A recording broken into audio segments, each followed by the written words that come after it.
सच्चा प्यार, दो चाहने वाले दिल क्यों एक दूसरे से जुदा हो गए। अनुपम और शिखा दोनों इंग्लिश मीडियम के सेंट जेवियर स्कूल में पढ़ते थे। दोनों ही उच्च मध्यवर्गीय परिवार से थे। शिखा माता पिता की इकलौती संतान थी, जबकि अनुपम की एक छोटी बहन थी। धन संपत्ति के मामले में शिखा का परिवार अनुपम के परिवार की तुलना में काफी बेहतर था। शिखा के पिता पुलिस इंस्पेक्टर थे। उनकी ऊपरी आमदनी काफी थी। शहर में उनका रुतबा था। अनुपम और शिखा दोनों पहली कक्षा से ही साथ पढ़ते आए थे, इसलिए वे अच्छे दोस्त बन गए थे। दोनों के परिवारों में भी अच्छी दोस्ती थी। शिखा सुंदर थी, अनुपम देखने में काफी स्मार्ट था। उस दिन उनका 10वीं के बोर्ड का रिजल्ट आने वाला था। शिखा भी अनुपम के घर अपना रिजल्ट देखने आई। अनुपम ने अपना लैपटॉप खोला और बोर्ड की वेबसाइट पर गया। कुछ ही पलों में दोनों का रिजल्ट भी पता चल गया। अनुपम को 95% अंक मिले थे और शिखा को 85%। दोनों अपने अपने रिजल्ट से संतुष्ट थे और एक दूसरे को बधाई दे रहे थे। अनुपम की मां ने दोनों का मुंह मीठा कराया। शिखा बोली, अब आगे क्या पढ़ना है, मैथ्स या बायोलॉजी? तुम्हारे तो दोनों ही सब्जेक्ट्स में अच्छे मार्क्स हैं। मैं तो पीसीएम ही लूंगा। और तुम? मैं तो आर्ट्स लूंगी। मेरा प्रशासनिक सेवा में जाने का मन है। मेरी प्रशासनिक सेवा में रुचि नहीं है। जिंदगी भर नेताओं और मंत्रियों की जीहुजूरी करनी होगी। मैं तुम्हें एक सलाह दूं। हाँ, बोलो। तुम पायलट बनो। तुम पर पायलट वाली ड्रेस बहुत सूट करेगी और तुम दोगुना स्मार्ट लगोगे। मैं भी तुम्हारे साथ साथ हवा में उड़ने लगूंगी। मेरे साथ? हाँ, क्यों नहीं। पायलट अपनी बीवी को साथ नहीं ले जा सकते क्या? तब शिखा को ध्यान आया कि वह क्या बोल गई और शर्म के मारे वहां से भाग गई। अनुपम पुकारता रहा पर उसने मुड़कर पीछे नहीं देखा। थोड़ी देर में अनुपम की माँ भी वहां आ गई। वे उन दोनों की बातें सुन चुकी थीं। उन्होंने कहा, शिखा ने अनजाने में अपने मन की बात कह डाली है। शिखा तो अच्छी लड़की है। मुझे तो पसंद है। तुम अपनी पढ़ाई पूरी कर लो। अगर तुम्हें पसंद है तो मैं उसकी माँ से बात करती हूँ। अनुपम बोला, ये तो बात की बात है माँ, अभी तक हम सिर्फ अच्छे दोस्त हैं। पहले मुझे अपना करियर देखना है। माँ बोली, शिखा ने अच्छी सलाह दी है तुम्हें। मेरा बेटा पायलट बनकर बहुत अच्छा लगेगा। मम्मी, उसमें बहुत ज्यादा खर्च आएगा। खर्च की चिंता मत करो। अगर तुम्हारा मन करता है तब तुम जरूर पायलट बनो, अन्यथा अगर कोई और पढ़ाई करनी है तो ठीक से सोच लो। तुम्हारी रुचि जिसमें हो वही पढ़ो। अनुपम के पापा ने उनकी बात सुनकर कहा। उन दिनों 21वीं सदी का प्रारंभ था। भारत के आकाशमार्ग में नई नई एयरलाइंस कंपनियां उभर कर आ रही थीं।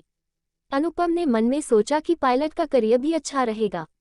उधर अनुपम की मां ने भी शिखा की मां से बात कर शिखा के मन की बात बता दी थी। दोनों परिवार भविष्य में इस रिश्ते को अंजाम देने पर सहमत थे। एक दिन स्कूल में अनुपम ने शिखा से कहा, मैंने सोच लिया है कि मैं पायलट ही बनूंगा। तुम मेरे साथ उड़ने को तैयार रहना। मैं तो न जाने कब से तैयार बैठी हूँ, शरारती अंदाज में शिखा ने कहा। ठीक है, मेरा इंतजार करना, पर कमर्शियल पायलट बनने के बाद ही शादी करूंगा। No problem. अब अनुपम और शिखा दोनों काफी नजदीक आ चुके थे। दोनों अपने भविष्य के सुनहरे सपने देखने लगे थे। देखते देखते दोनों 12वीं पास कर चुके थे। अनुपम को अच्छे कमर्शियल पायलट बनने के लिए अमेरिका के एक फ्लाइंग स्कूल जाना था। भारत में मल्टी इंजन वायुयान और एयरबस A320 जैसे विमानों पर सिमुलेशन की सुविधा नहीं थी, जो कि अच्छे कमर्शियल पायलट के लिए जरूरी था। इसलिए अनुपम के पापा ने गांव की जमीन बेचकर और कुछ प्रोविडेंट फंड से लोन लेकर अमेरिकन फ्लाइंग स्कूल की फीस का प्रबंध कर लिया था। अनुपम ने अमेरिका जाकर एक मान्यता प्राप्त फ्लाइंग स्कूल में एडमिशन लिया। शिखा ने स्थानीय कॉलेज में BA में एडमिशन ले लिया। तब तक अनुपम भी दोस्त के पास पहुंचा। उसके पीछे एक महिला गोद में बच्चे को लेकर आई। वह शिखा थी। उसने दुल्हन बनी लड़की का पैर फिक्स किया।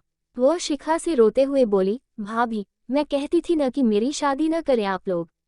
मुझे बोझ समझकर घर से दूर करना चाहा था ना। नहीं मुन्नी, ऐसी बात नहीं है। हम तो तुम्हारा भला सोच रहे थे। शिखा इतना ही बोल पाई थी और उसकी आंखों से आंसू निकलने लगे। इतने में उसकी नज़र अनुपम पर पड़ी तो बोली, अनुपम, तुम यहाँ। अनुपम ने शिखा की ओर देखा। मुन्नी और विशेषकर शिखा को रोते देखकर वह भी दुखी था। बारात वापस जाने की तैयारी में थी। दूल्हे दोस्त ने शिखा को देखकर कहा, अरे शिखा, तुम यहाँ? हाँ, यह मेरी नंद मुन्नी है। अच्छा, तो ये तुम लोगों का फैमिली बिजनेस है। तुमने अनुपम को ठगा और अब तुम लोग मुझे उल्लू बना रहे थे। चल अनुपम चल, अब यहाँ नहीं रुकना है। अनुपम बोला, तुम चलो, मैं शिखा से बात करके आता हूँ। बारात लौट गई। शिखा अनुपम से बोली, मुझे उम्मीद है तुम मुझे गलत नहीं समझोगे और माफ कर दोगे। मैं अपने प्यार की कुर्बानी देने के लिए मजबूर थी। अगर ऐसा नहीं करती तो मैं अपनी मम्मी और पापा की मौत की जिम्मेदार होती। मैंने न तुम्हें गलत समझा है और न ही तुम्हें माफी मांगने की जरूरत है।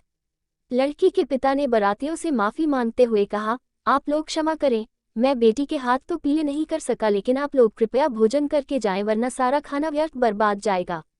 मेहमानों ने कहा, ऐसी स्थिति में हमारे गले के अंदर निवाला नहीं उतरेगा। बिटिया की डोली न उठ सकी, इसका हमें भी काफी दुख है, हमें माफ करें। तब अनुपम ने कहा, आपकी बिटिया की डोली उठेगी और मेरे घर तक जाएगी, अगर आप लोगों को ऐतराज न हो। वहां मौजूद सभी लोगों की निगाहें अनुपम पर गड़ी थीं। लड़की के पिता ने झुककर अनुपम के पैर छूने चाहे तो उसने तुरंत उन्हें मना किया। शिखा के पति ने कहा, मुझे शिखा ने तुम्हारे बारे में बताया था कि तुम दोनों स्कूल में अच्छे दोस्त थे, पर मैं तुमसे अभी तक मिल नहीं सका था। तुमने मेरे लिए ऐसे हीरे को छोड़ दिया। मुन्नी की शादी उसी मंडप में हुई। विदा होते समय वह अपनी भाभी शिखा से बोली, प्यार इसको कहते हैं भाभी। आपके या आपके परिवार को अनुपम अभी भी दुखी नहीं देखना चाहते हैं।